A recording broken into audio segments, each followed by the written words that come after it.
What was my crochet hook doing in the fridge? Hey honey, where's my headset? 9, 10. Okay, what do you want? Oh my god, I don't have the right tone of blue for this project. I need to buy more yarn. Well, if any of these things already happened to you, then this is the right video.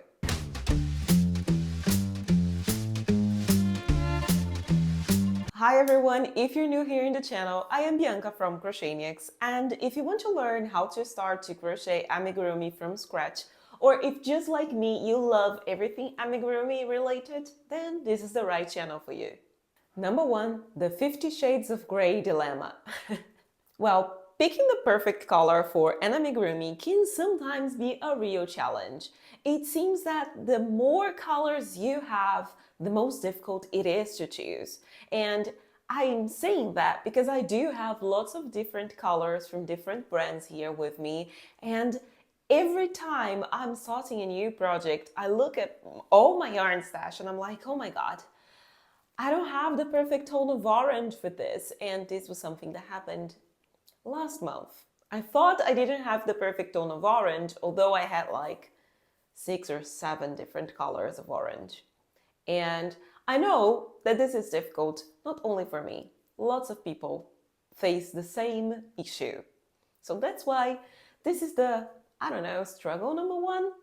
Or it's not a struggle. What can I say? Maybe problem number 1 that only amigurumi crocheters know how it feels. Number 2, the case of the missing crochet hook. And again, I know I am not the only one. Our crochet hooks sometimes disappear and they show up in the weirdest places ever. I would like to know from you here in the comments, what was the weirdest place you have ever found your crochet hook? I remember that, at least for me, once I thought I lost my crochet hook and I looked everywhere in my apartment back in Brazil and I found it inside my pillow, in the couch, in the living room. How did it happen? I have no idea. It's funny to remember because I really have no idea. I mean, it's just me and my husband. I don't have kids. And I don't know how my crochet hook ended up inside my couch pillow, but it did.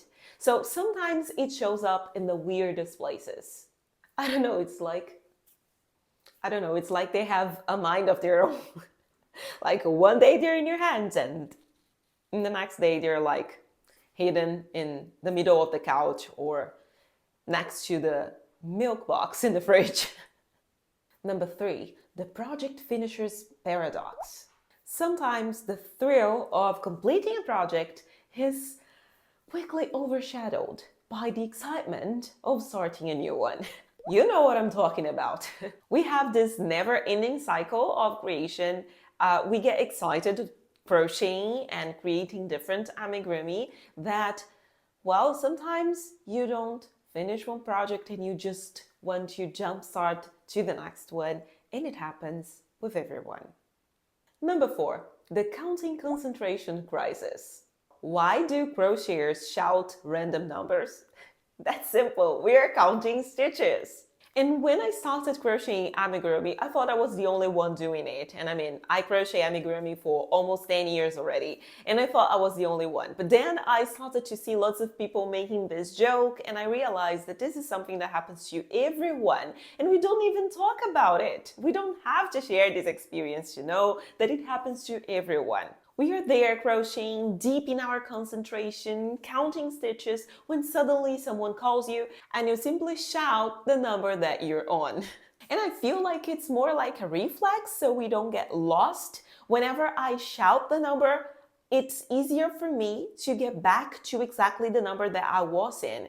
And I did this experiment. If I don't shout the number, for example, my husband's calling me, or the phone rings, or the doorbell, for example, and I don't shout the number, when I go back, I don't remember exactly where I was and I have to count all over again.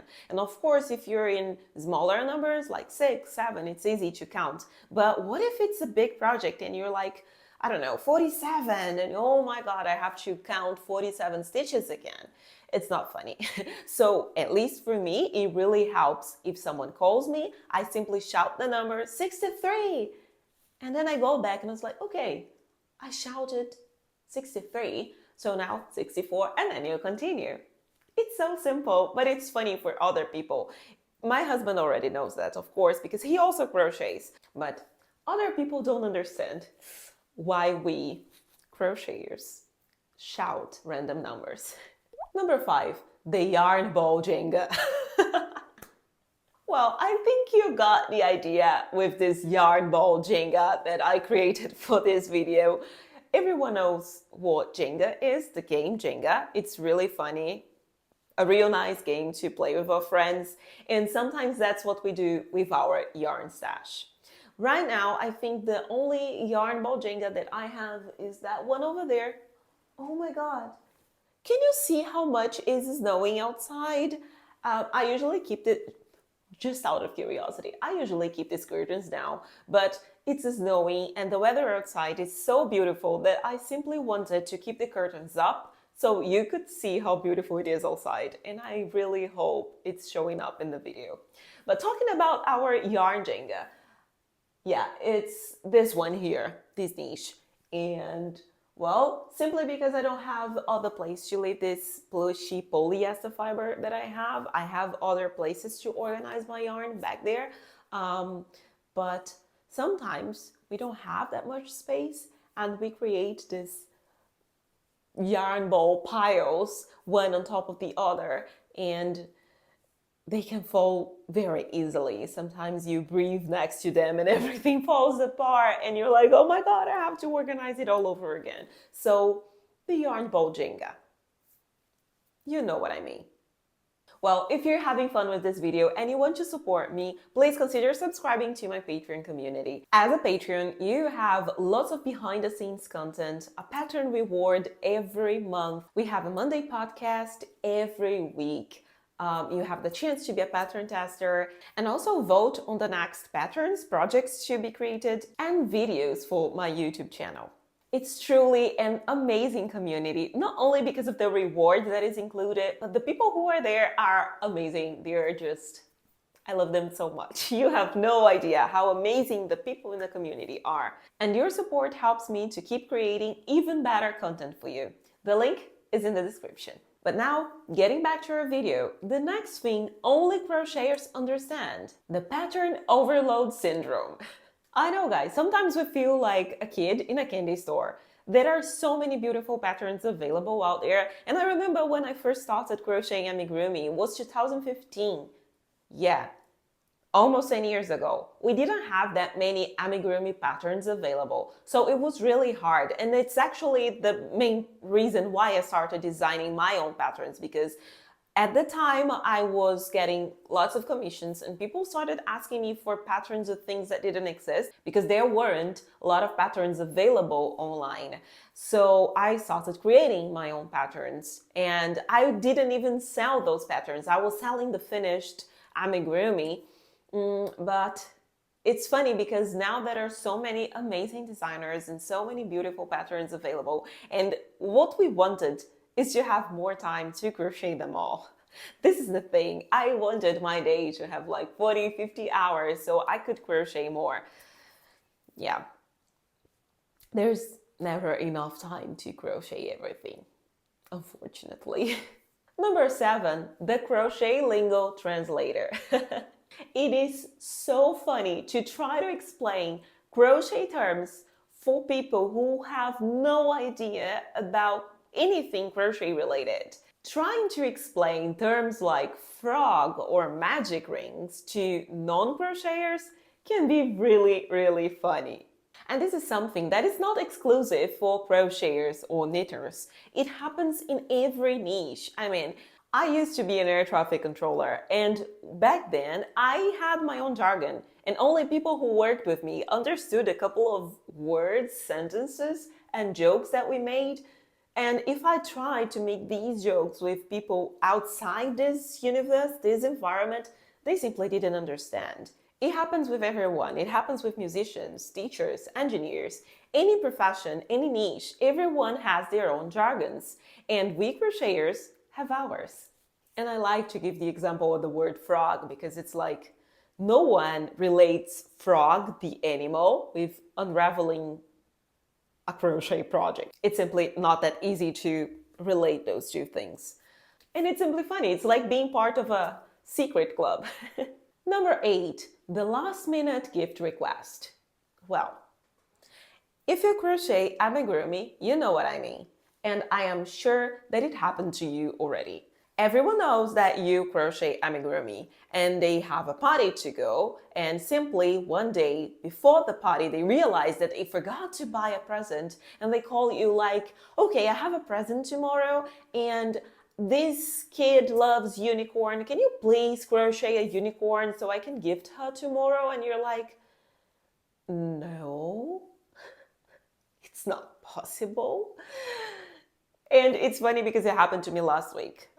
There was a Brazilian friend here in Finland, and he was going back to Brazil, and he promised his kid he was going to gift her a reindeer. And he was like, oh my God, I forgot to buy a reindeer, like a stuffed toy. And he called me like, Bianca, do you have a reindeer to sell? And I was like, no. I cannot provide an amigurumi in one day. It's not like that. Not out of nowhere. Of course, there are projects that we can crochet very fast, but if you already have your whole schedule planned, this is not something like, okay, I will stop doing everything that I'm doing and start crocheting the amigurumi right now. It's not that simple, but only crocheters understand. Number 9, Yarn Invasion, Home Edition. Okay, sorry, I laugh all the time. It might be stupid, but I really have lots of fun creating these videos, and I really hope you like it too, because for me, it's really funny. Yarn tends to multiply and take over every available space in your home. It's really like a yarn invasion. I recently moved to a new apartment here, and now I have a room just for me. And this place, this is my atelier, I might say. Here's where I work and I study, and all my yarn is here. Well, actually not all my yarn.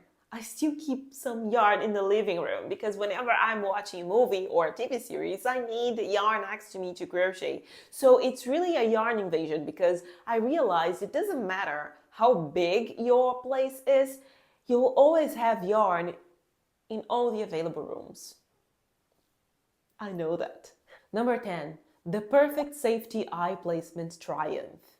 Well, achieving the perfect safety eye placement is a small but significant victory for all amigurumi crocheters. And in this past 5 or 6 years that I am creating my own patterns, I heard it so many times from so many people how difficult it is for them to place the safety eyes correctly in the amigurumi. And I know it's not that easy because whenever we open the stitches, especially for those people who, just like me, have very tight stitches, it's really difficult. After you open the stitches, and it doesn't matter how you do it, you place the safety eye, and if you do it in the wrong place, if you misplace the safety eye, it changes the structure of the stitches around the place that you put the safety eye, so it is kind of challenging. I do have my own tricks to place the eye correctly, in which actually I teach the way that I do it in one video here in the channel in the Amigurumi Academy series. So if this is an issue for you, I mean, if this is something that you struggle when you're crocheting amigurumi, just watch this video.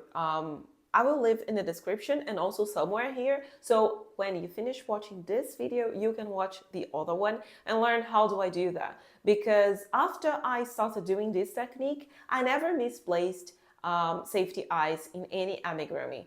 And I am sure this will be helpful for a lot of amigurumi crocheters as well. Well, but now I want to hear from you. What is this one thing that you do and you know that only another amigurumi crocheter will understand you? Please let me know in the comments. You know how much I love to hear from you, your experiences, your feedback. I do have lots of fun when I read all the comments, and I love to reply all of you. And remember to subscribe and activate the notification bell so you don't miss any new content, tutorial, tips, tricks, and funny videos that I bring here to the channel. I love doing it. So remember to activate the notification bell so you don't miss this content. And now I'll leave you with this video here in case you want to keep laughing a little bit more.